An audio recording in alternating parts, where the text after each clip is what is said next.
Kaleidoscope. That's what I am, in case you were wondering. I'm a kaleidoscope. I see everything from multiple angles, multiple sides. So many people, they think that there are only two sides, okay? And a lot of these people, they're on either one side or the other. And they just think, oh, the other side is bad, the other side is evil. There are so many sides. This is like, what, like a hexagon or a decagon or a very large multi-dimensional shape, okay? Like a rectangular prism or something like that, you know? It's a prism. It's not just two things. And anybody that thinks like me, we're just going to get called Looney Tune because we don't go along with that groupthink. We don't go along with that, you know, your side is terrible and I'm going to destroy your side because that's what I've been told to do by people on my side, and the other side's the exact same. And it's so retarded. Everybody's such a moron. And so hard to hear, though. So hard to hear. Everybody is a liar and everything you've been told is bullshit, and you know, that's hard. It's hard for people. So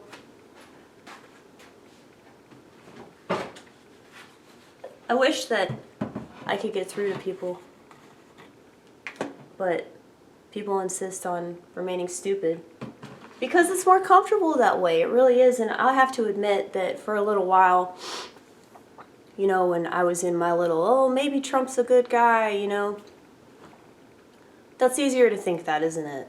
It's easier to think that because then you can have faith in something like, okay, this guy's working for me. It's okay.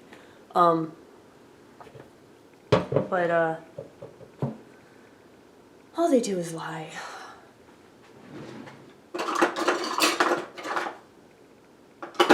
So it's like, even if he's said some stuff I agree with, you know, like the media, what he said about the media is absolutely true. They really are the #1 enemy of the American people, but it's not just the media that works in the political realm. It's the media in general. It's the media that's pushing like whatever conventional thing is out there. And that's very, very complicated.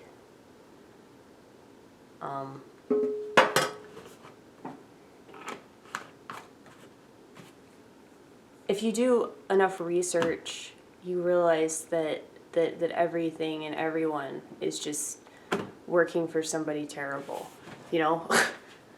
And so I would really, really like to believe that Donald Trump is working for himself and he really is going to take down all the pedophiles in the world, and he's going to destroy all the evil, and he's going to be the president that we should have had forever and ever and ever. I believe I've made a joke where I was talking about how we should just freeze him and keep his remains alive forever so that he's always the president. I mean, that's just crazy. It's crazy that I had faith in him like that, but at the same time, you know, like, he's good at what he does.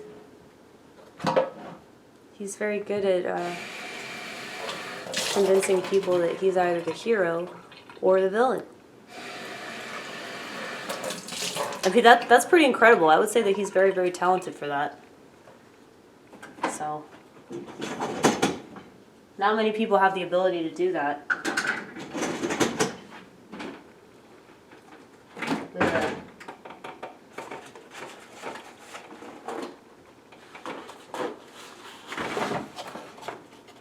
Jesus is my hero. He really is. There's nobody else that's going to die on a cross for my ass, I'll tell you that. They can pretend, but when push comes to shove, they ain't getting on that cross, okay? I'll tell you that. I'll tell you that.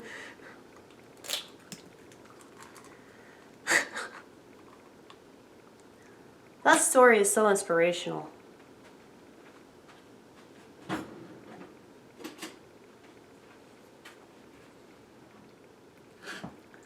Because it not only showcases the sacrifice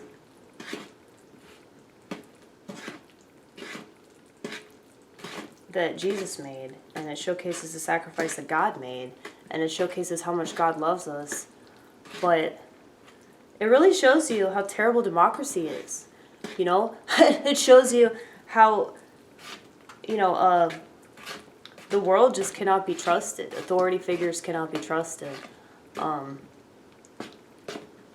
What the world does in the mainstream, the current events, like you can't believe any of it.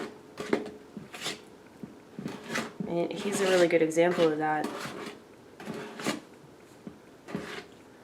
I remember a long time ago watching the movie The Passion of the Christ and just being completely horrified. Not only was I horrified by the world, but I was horrified by the fact that Christians put him up on a pedestal and thought that was so cool that he did that shit, you know? But that's because I was looking at it from the victim mentality. He chose to do that. And the reason why he chose to do that was because he was a human form of God. And God is perfect. And God would make that sacrifice. And so there's a lot of stuff that is really, really difficult about life. You know, life is very hard. And I think that people that try to make it easier on themselves with pills and video games and this distraction and that distraction, you know, they're just making it harder on themselves. And I think a lot of the music that I've listened to over the years, like it definitely was a distraction for me, but it was also something that helped me understand myself, and it was something that has inspired me. You know, I don't think I'd be doing what I'm doing if it weren't for all these people having inspired me from all different sides, from all different angles. I'm a diehard fan of Ani DeFranco, okay, and she is a diehard feminist, and I think that you guys know by now that I am not. I'm not even remotely a feminist. I just give off that impression because I hate authority. And I don't care where that authorities come from. Alright, almost knocked this over. In case you were wondering what just happened. Yeah, it's like I don't care where the authority comes from. I don't care if it's a man, I don't care if it's a woman, you know. I mean, I get real bossy with my cats, you know, to try to demand food from me. Like, I'm not EBT, okay? But, I just get saucy. That's got nothing to do with, you know, being a woman or whatever. They always want to make all these issues about identity. They shouldn't be about identity. They should just be, don't tell people what to do. Leave people alone. That's it. That's it. You can make it about identity all you want, but you're really just wasting time. Okay? But, I always lose my train of thought. Because it's all kinds of trains going on at the same time. Yeah, it's like I jump from one train to another. It's like old times, you know? I think of myself like wandering down the train tracks with a bottle of bourbon or something, you know?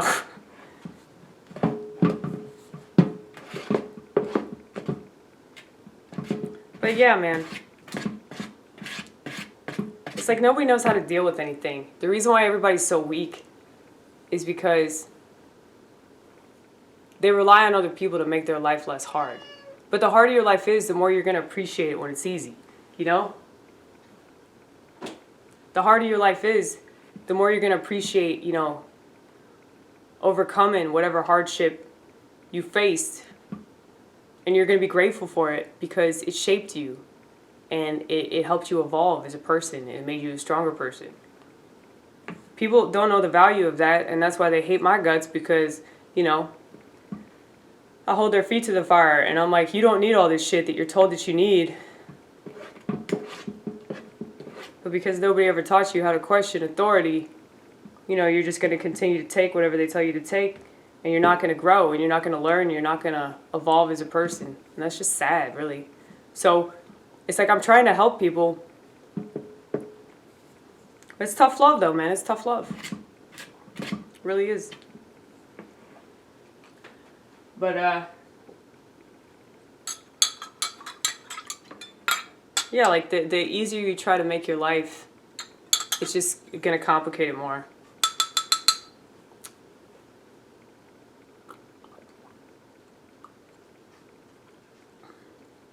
Like, for me, like, I enjoy smoking marijuana. I enjoy eating it. I really enjoy pretty much everything about it. But it complicates my psychosis. And so it might be fun at the time when I'm, you know, out there. But if it makes my psychosis worse, then I'm taking a risk there. Now, I'm not going to do anything crazy. All I'm going to do is just cry more, essentially. But, you know, if I want to be relatively stable, I probably should, you know, not smoke weed. At least not as much. But, yeah, the harder your life is, it just seems like it's easier to deal with things. You know, because whenever something comes up, you can look back and you can be like, well, man,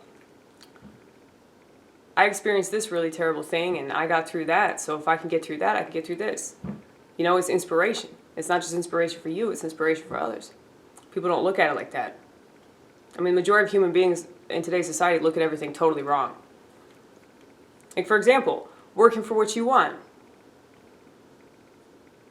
If you work for what you want, you have money and you can buy what you want. And not only that, but you have confidence in working. Why do you think all these people that claim to be socialists are all on psychiatric medication? Okay? They don't know what it's like to work for what they want. They're not working for their own money, so why would they work for their own happiness?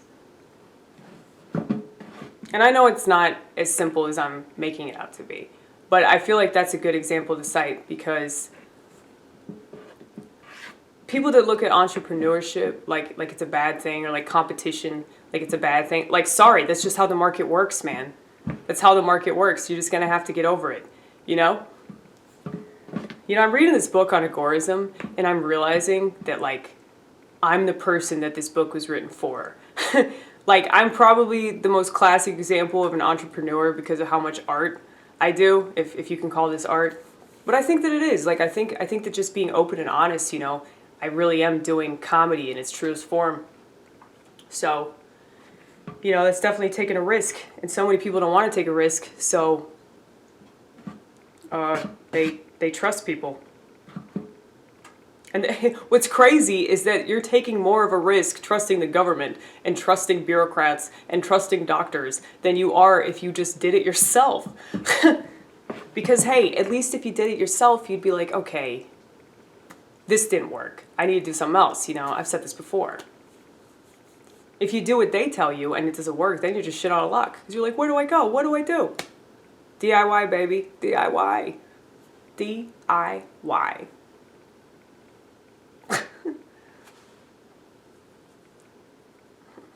But these people, they hate that idea. They're like, DIY!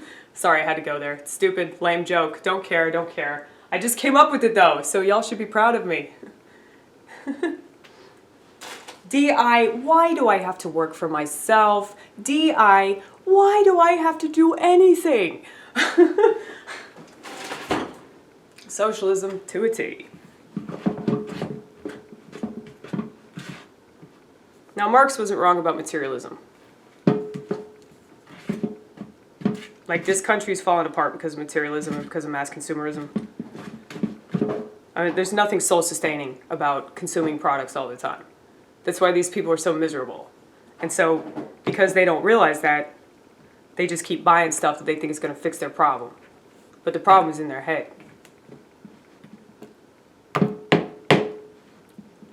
And it's not their brain chemistry.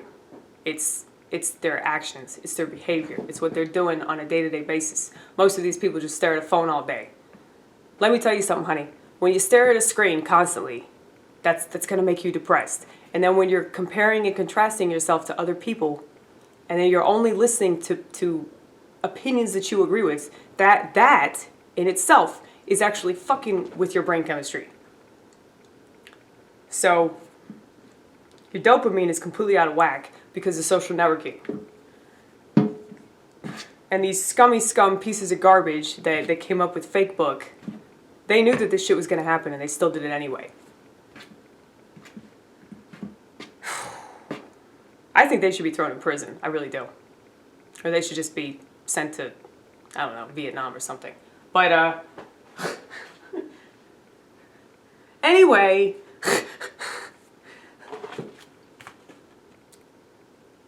Oh, let's see.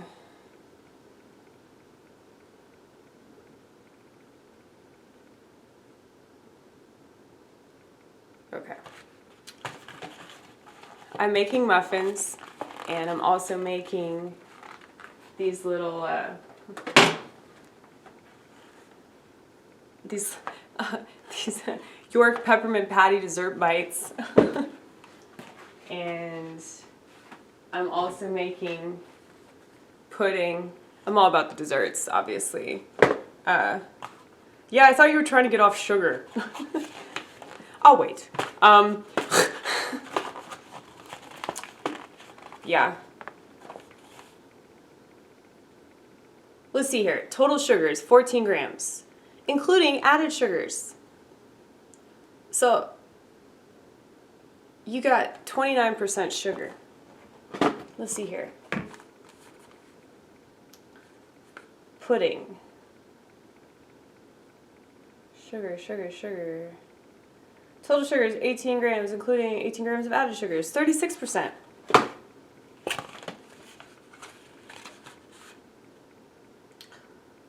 This has got 31 grams of sugar, including 30 grams of added sugar, 60% sugar. If you didn't think that they were trying to kill you in your food, like sugar, whoa, I'm glad this didn't spill. Thank you, Lord. He watches that.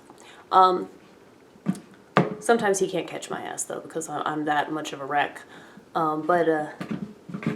Yeah, did you guys know that sugar is more addictive than heroin? I have a friend of mine, well, I mean, she's not really my friend anymore because I haven't talked to her in like 10 years, but I met her at a 12-step meeting, and she told me that she passed out when she was driving because she ate an entire cake. And then she had to get completely off sugar because she was totally addicted to it. Now, I know people that, now I know it's typical to have a sweet tooth because, you know, sugar is good. It tastes good. It feels good. You know, it's a rush. But yeah, once again, fucking with brain chemistry. We don't even know it. And we're consuming this stuff, you know, slot machine, gambling. It's like, I mean, I don't do it because I don't have a smartphone, but it's like everybody else, it's like I see them doing it all the time. I just see them scrolling, and I'm like, well, there's another zombie out and about, you know? But, yeah, man.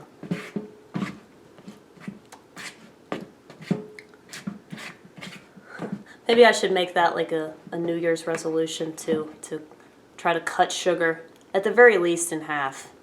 You know, I just need to pay more and more attention to the labels. Not that I already don't do that, but